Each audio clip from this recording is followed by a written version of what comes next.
ಸ್ನೇಹಿತರೆ, ಎಷ್ಟೋ ಜನಕ್ಕೆ ಜನನಾಂಗದಿಂದ ಬೇಗ ರಸ ಹೊರಗೆ ಬರುವ ಸಮಸ್ಯೆ ಇದೆ. ನಿಮ್ಮ ಸಂಗಾತಿ ಅಥವಾ ಹೆಂಡತಿಯನ್ನು ಸಂಭೋಗದಲ್ಲಿ ತುಂಬಾ ಸಮಯದವರೆಗೆ ತೃಪ್ತಿಪಡಿಸಲು ಆಗುತ್ತಿಲ್ಲ ಎಂಬ ನೋವು ಮನಸ್ಸಲ್ಲಿ ಇರಬಹುದು. ಪರಸ್ತ್ರೀಯರನ್ನು ಕಂಡಾಗ ಮತ್ತು ಸಂಗಾತಿಯ ದೇಹದ ಅಂಗ ನೋಡಿದಾಗ ಖಾಸಗಿ ಅಂಗ ಗಡುಸಾಗಿ ಬಲವಾಗಿ ಎದ್ದು ನಿಂತು ಉದ್ರೇಕಗೊಂಡು ಸಿದ್ಧವಾಗುತ್ತದೆ. ಆದರೆ ಸಂಗಾತಿ ರಂಧ್ರದ ಒಳಗೆ ಹಾಕುವ ಪ್ರಾರಂಭದಲ್ಲೇ ಹೆಚ್ಚು ಸಮಯ ಘರ್ಷಣೆ ಮಾಡಲು ಆಗದೆ ರಸ ಬೇಗ ಹೊರಗೆ ಬರುತ್ತದೆ. ಇದರಿಂದ ಸಂಗಾತಿಗೆ ತೃಪ್ತಿ ಸಿಗದೆ ದಾಂಪತ್ಯದಲ್ಲಿ ಬಿರುಕು, ಪರಸ್ಪರ ಜಗಳ, ಮಾನಸಿಕ ಖಿನ್ನತೆ ಹೆಚ್ಚುತ್ತಿದೆ. ಸಂಭೋಗ ಪ್ರಾರಂಭವಾಗಿ 3ರಿಂದ 5 ನಿಮಿಷದ ಒಳಗೆ ರಸ ಹೊರಗೆ ಬಂದು ಹೆಚ್ಚು ಸಮಯ ಸಂಭೋಗ ಮಾಡಲು ತೃಪ್ತಿಪಡಿಸಲು ಆಗದಿದ್ದರೆ ಅಲ್ಲಿ ಸಮಸ್ಯೆ ಇದೆ ಎಂದರ್ಥ. ಸ್ನೇಹಿತರೆ, ಖಾಸಗಿ ಅಂಗದಿಂದ ಬೇಗ ರಸ ಹೊರಗೆ ಬರಲು ಕಾರಣಗಳೇನು ಎಂಬುದನ್ನು ಈ ವಿಡಿಯೋದಲ್ಲಿ ನೋಡೋಣ. 1. ಈ ಹಿಂದೆ ಈ ಸಮಸ್ಯೆಗೆ ಮಾನಸಿಕ ಸಮಸ್ಯೆಗಳಷ್ಟೇ ಕಾರಣ ಎಂದು ಭಾವಿಸಲಾಗಿತ್ತು. ಆದರೆ ಹಲವು ಮಾನಸಿಕ ಮತ್ತು ದೈಹಿಕ ಸಮಸ್ಯೆಗಳು ಕಾರಣ ಎಂದು ಅಧ್ಯಯನದಲ್ಲಿ ತಿಳಿದು ಬಂದಿದೆ. 2. ಸಂತೃಪ್ತಿ ಎಂಬುದು ನಮ್ಮ ಮೆದುಳಿನಲ್ಲಿದೆ. ಹಾಗೆ ಸಂಭೋಗ ಕ್ರಿಯೆಯಲ್ಲಿ ತೊಡಗಲು ಕೂಡ ನಮ್ಮ ಮೆದುಳಿನ ಪಾತ್ರ ತುಂಬಾ ದೊಡ್ಡ ಮಟ್ಟದಲ್ಲಿ ಇರುತ್ತದೆ. ಸಂಭೋಗ ಕ್ರಿಯೆಯಲ್ಲಿ ಉದ್ರೇಕ ಆಗುವುದು ಹಾಗೂ ಸಂತೃಪ್ತಿ ಪಡೆಯುವುದು ಇವೆರಡೂ ಕೂಡ ನಮ್ಮ ಮನಸ್ಸಿಗೆ ನೇರವಾದ ಒಂದು ಸಂಬಂಧವಿದೆ. ಸಂಭೋಗ ಎನ್ನುವುದು ಮೆದುಳಿನ ಆಳದಲ್ಲಿ ನಡೆಯುವ ಕ್ರಿಯೆ ಆಗಿದೆ. ಈ ಕ್ರಿಯೆಯಲ್ಲಿ ತೊಂದರೆ ಆದರೆ ರಸ ಬೇಗ ಹೊರಗೆ ಬರುತ್ತದೆ. 3. ಸಂಭೋಗ ವಿಚಾರದಲ್ಲಿ ನಮ್ಮ ಮೆದುಳು ಮೊದಲು ಪ್ರಮುಖ ಪಾತ್ರ ವಹಿಸುತ್ತದೆ. ಸಂತೃಪ್ತಿಯ ಸಂವೇದನೆಗೆ ಸಂಬಂಧಿಸಿದ ಎಲ್ಲ ಪ್ರಕ್ರಿಯೆಗಳು ಮೆದುಳಿನಲ್ಲೇ ನಡೆಯುತ್ತವೆ. 4. ಮೆದುಳಿನಲ್ಲಿ ಹಾರ್ಮೋನುಗಳು ನಡೆಸುವ ಜೀವರಸಾಯನ ಪ್ರಕ್ರಿಯೆಗಳಿಂದ ಸಂತೃಪ್ತಿಯ ಅನುಭವ ಮನಸ್ಸಿಗೆ ಸಿಗುತ್ತದೆ. ಸಂಭೋಗ ಮಾತ್ರವೇ ಅಲ್ಲ, ಎಲ್ಲ ವಿಧದ ಸಂತೃಪ್ತಿಗೂ ಹಾರ್ಮೋನುಗಳ ಸ್ರವಿಸುವಿಕೆಯೇ ಮೂಲ. ಈ ಹಾರ್ಮೋನುಗಳು ಮೆದುಳಿನಲ್ಲಿರುವ ಸಂತೃಪ್ತಿಯನ್ನು ಅನುಭವಕ್ಕೆ ತಂದುಕೊಡುವ ಜೀವಕೋಶಗಳ ಮೇಲೆ ಪ್ರಭಾವ ಬೀರುತ್ತವೆ. ಸಂಭೋಗದ ವೇಳೆ ಮತ್ತು ನಂತರ ಮನಸ್ಸಿನಲ್ಲಿ ಮೂಡುವ ಅದ್ಭುತ ಸಂತೃಪ್ತಿಯ ಭಾವನೆಗೆ ಇದು ಮುಖ್ಯ ಕಾರಣ. ಈ ಮುಖ್ಯ ಪ್ರಕ್ರಿಯೆಯಲ್ಲಿ ಆಗುವ ಸಮಸ್ಯೆಗಳೇ ಎಲ್ಲ ವಿಧದ ಸಂಭೋಗ ತೊಂದರೆಗಳಿಗೂ ಮತ್ತು ಅಶಕ್ತಿಗೆ ಮೂಲ ಕಾರಣ. 5. ಬೇಗ ರಸ ಹೊರಗೆ ಬರಲು ಸೆರೋಟೋನಿನ್ ಹಾರ್ಮೋನ್ ಸ್ರವಿಸುವಿಕೆಯಲ್ಲಿ ಆಗುವ ಏರುಪೇರು ಬಹುಮುಖ್ಯ ಕಾರಣ.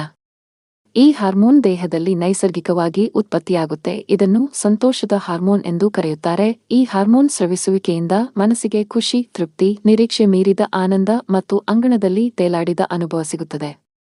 ಎಲ್ಲಕ್ಕಿಂತ ಮುಖ್ಯವಾಗಿ ಸೆರೋಟೋನಿನ್ ಹಾರ್ಮೋನ್ ಸ್ಖಲನದಿಂದಾಗಿ ದೇಹದ ಒತ್ತಡ ಕಡಿಮೆಯಾದ ಪರಿಣಾಮವನ್ನು ಅನುಭವಕ್ಕೆ ತಂದುಕೊಡುತ್ತದೆ. ಪುರುಷರಿಗೆ ಉದ್ರೇಕ ಮತ್ತು ಗಡುಸುತನದ ನಿಯಂತ್ರಣ ಮತ್ತು ನಿರ್ವಹಣೆಗೆ ಈ ಹಾರ್ಮೋನ್ ಬಹಳ ಮುಖ್ಯ. ಬೇಗ ರಸ ಹೊರಗೆ ಬರದೆ ಹೆಚ್ಚು ಅವಧಿಯವರೆಗೆ ನಿಯಂತ್ರಣ ಮಾಡಲು ಮತ್ತು ಸೆರೋಟೋನಿನ್ ಸಂಭೋಗದ ಅವಧಿಯನ್ನು ಹೆಚ್ಚಿಸಲು ಈ ಹಾರ್ಮೋನ್ ಅತ್ಯಗತ್ಯವಾಗಿದೆ.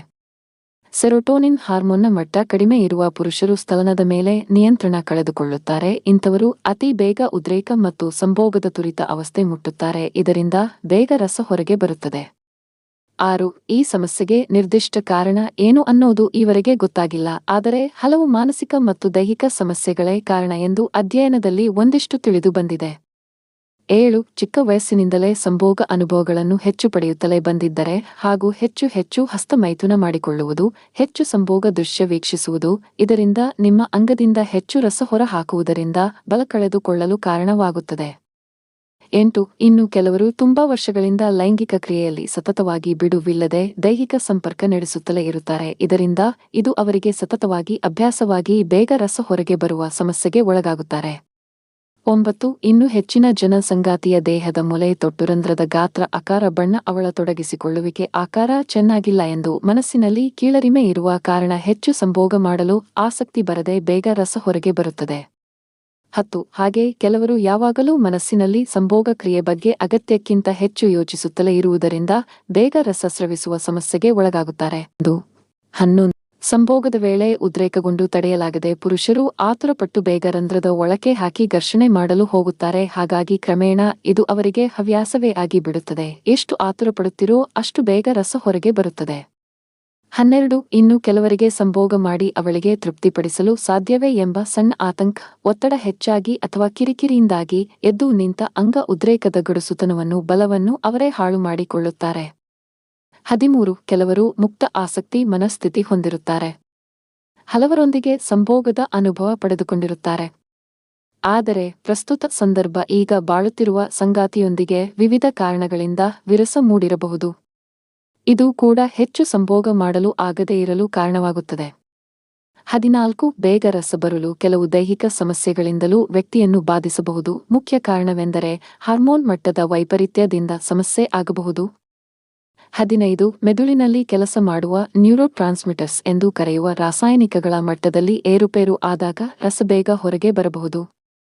16 ಮೂತ್ರನಾಳ ಅಥವಾ ಮೂತ್ರಕೋಶದ ಸೋಂಕು ಮತ್ತು ಉರಿ ಸಮಸ್ಯೆ ಇದ್ದಲ್ಲಿ ಕೂಡ ಸಮಸ್ಯೆ ಆಗಬಹುದು.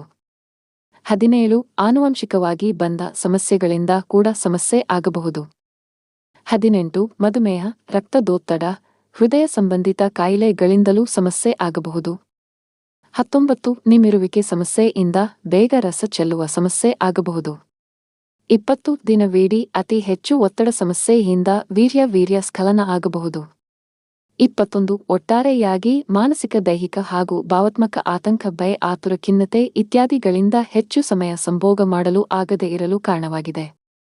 ಸ್ನೇಹಿತರೆ, ಈ ಮಾಹಿತಿ ನಿಮಗೆ ಇಷ್ಟವಾಗಿದ್ದರೆ ಲೈಕ್ ಮಾಡಿ ಹಾಗೂ ಇದೇ ರೀತಿಯ ಮಾಹಿತಿಗಾಗಿ ನಮ್ಮ ಚಾನೆಲ್ ಅನ್ನು ಸಬ್ಸ್ಕ್ರೈಬ್ ಮಾಡಿ.